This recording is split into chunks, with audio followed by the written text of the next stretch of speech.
கரூர் மக்களை சந்திக்க தயாரான தாவேகா விஜய். கூட்ட நெரிசல் வழக்கில் உச்சநீதிமன்ற தீர்ப்பு வந்த நிலையில் தாவேகா தலைவர் விஜய் தனது பட்டினம்பாக்கம் அலுவலகத்தில் கட்சியின் மூத்த நிர்வாகிகள் ஆனந்த், ஆதவ் அர்ஜுனா, அருண்ராஜ், சி.டி. நிர்மல்குமார் ஆகியோருடன் தீவிர ஆலோசனை நடத்தியிருக்கிறார். இந்த ஆலோசனை கூட்டத்தில் தாவேகா தலைவர் விஜய் கரூரில் கூட்ட நெரிசலில் சிக்கி உயிரிழந்தவர்களின் குடும்பத்தினரை சந்தித்து ஆறுதல் கூறுவதற்காக கரூர் செல்வது தொடர்பாக ஆலோசனை நடந்ததாக தகவல் வெளியாகியுள்ளது.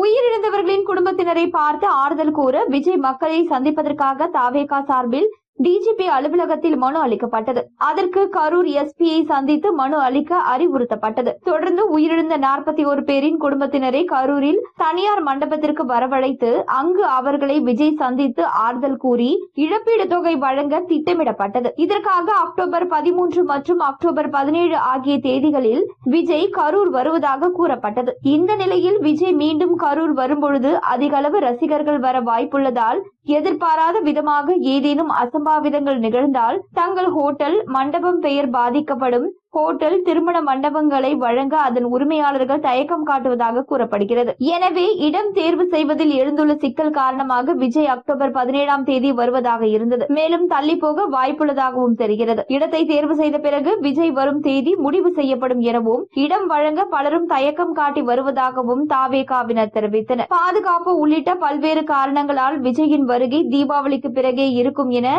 போலீசார் தரப்பில் கூறப்படுகிறது. ஏற்கனவே தமிழக வெற்றி கழகத்தின் நிர்வாகி அருண்ராஜ் கரூரில் முகாமிட்டிருக்கும் நிலையில் மேலும் சில நிர்வாகிகளும் கரூர் விரைந்துள்ளனர். ஒருவேளை 17ஆம் தேதி விஜயால் வர முடியவில்லை என்றால் 20ஆம் தேதி வருவார் எனவும் சொல்லப்படுகிறது. மேலும் விஜயுடன் அவரது குடும்பத்தினரும் வர வாய்ப்பிருக்கிறதா? இந்த சம்பவத்தால் மிகவும் சோகத்தில் இருக்கும் அவரை சமாதானப்படுத்தி அவரது குடும்பத்தினர் பாதிக்கப்பட்டவர்களை சந்திப்பார்கள் என தெரிகிறது. விஜயின் மனைவி சங்கீதாவும் சேர்ந்து வர அதிக வாய்ப்பிருப்பதாக கூறப்படுகிறது. திருச்சி விமான நிலையத்திலிருந்து கரூர் வரை விஜய் செல்லும் வழியில் பாதுகாப்பு வழங்குவது, கரூரிலிருந்து திருமண மண்டபத்திற்கு பாதுகாப்பு வழங்குவது குறித்து காவல்துறையினர் ஆலோசனை நடத்தியதாக சொல்லப்படுகிறது. விஜய் வருகை தொடர்பாக பல்வேறு கேள்விகள் தாவேகா தரப்பிடம் எழுப்பப்பட்டதாகவும் தகவல் வெளியாகியுள்ளது.